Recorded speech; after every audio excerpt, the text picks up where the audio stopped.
செல்லும் காரியம் வெற்றியடைய மட்டை தேங்காய் வழிபாடு.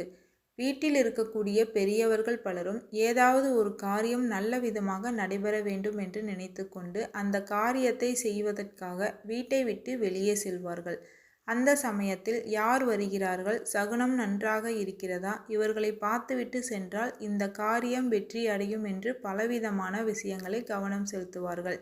இன்னும் சிலரோ தங்களுக்கு பிடித்தமான தெய்வத்தை மனதில் நினைத்து கொண்டு அந்த தெய்வத்திடம் வேண்டிக் கொண்டு இந்த காரியம் வெற்றிகரமாக நடைபெற வேண்டும் என்று வேண்டிக் கொண்டு செல்வார்கள்.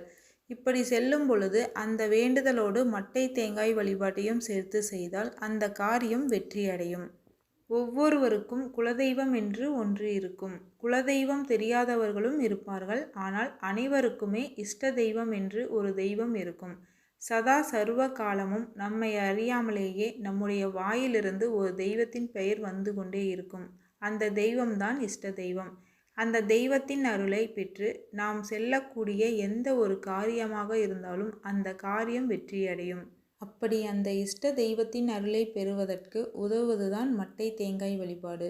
சுப நிகழ்ச்சிகள் செய்ய வேண்டும் என்பதற்காக ஒரு வீட்டை விட்டு கிளம்பினாலோ அல்லது ஒரு வேலை நிமித்தமாக செல்வதாக இருந்தாலோ அல்லது தொழில் ரீதியாக ஒரு முக்கியமான பேச்சுவார்த்தைக்கு செல்வதாக இருந்தாலோ அல்லது சொந்தமாக வீடு வாங்க வேண்டும், மனை வாங்க வேண்டும், அதற்காக செல்கிறோம் என்றாலோ இப்படி நம்முடைய வாழ்க்கையில் பல நல்ல விஷயங்கள் நடைபெறுவதற்காக நாம் வீட்டை விட்டு வெளியே செல்வோம். அவ்வாறு செல்வதற்கு முன்பாக வீட்டு பூஜை அறையில் விளக்கேற்றி குலதெய்வத்தை வழிபாடு செய்வோம். அப்படி குலதெய்வத்தை வழிபாடு செய்வதோடு நம்முடைய இஷ்ட தெய்வத்தையும் வழிபாடு செய்வோம். அப்படி இஷ்ட தெய்வத்தை வழிபாடு செய்யும் பொழுது இந்த மட்டை தேங்காயை வைத்து வழிபாடு செய்ய வேண்டும்.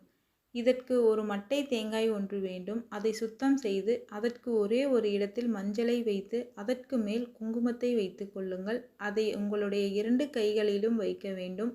இப்பொழுது உங்களுடைய இஷ்ட தெய்வத்தின் பெயரை கூறி இஷ்ட தெய்வத்தின் மந்திரம் ஏதாவது தெரியும் என்றால் அந்த மந்திரத்தையும் கூற வேண்டும். பிறகு என்ன காரியமாக நீங்கள் வீட்டை விட்டு செல்கிறீர்களோ அந்த காரியத்தை சொல்லி அது வெற்றி அடைய வேண்டும் என்று மனதார வேண்டிக் கொள்ள வேண்டும். பிறகு அந்த தேங்காயை இஷ்ட தெய்வத்தின் படத்திற்கு முன்பாக ஒரு சிறிய பாத்திரத்தை வைத்து அதற்குள் வைக்க வேண்டும். கற்பூர தீப தூப ஆராதனை காட்டி வாசனை நிறைந்த மலர்களை அந்த மட்டை தேங்காய்க்கு சமர்ப்பணம் செய்துவிட்டு வீட்டை விட்டு கிளம்ப வேண்டும். அந்த வேலை முடித்து வீட்டிற்கு வந்தவுடன் இந்த மட்டை தேங்காயை எடுத்து இஷ்ட தெய்வத்தின் கோவிலுக்கு சென்று சிதறு தேங்காயாக உடைத்துவிட வேண்டும். இப்படி எந்த காரியம் வெற்றி அடைய வேண்டும் என்று மட்டை தேங்காயை வைத்து வழிபாடு செய்தோமோ அந்த காரியம் விரைவிலேயே வெற்றியடையும்.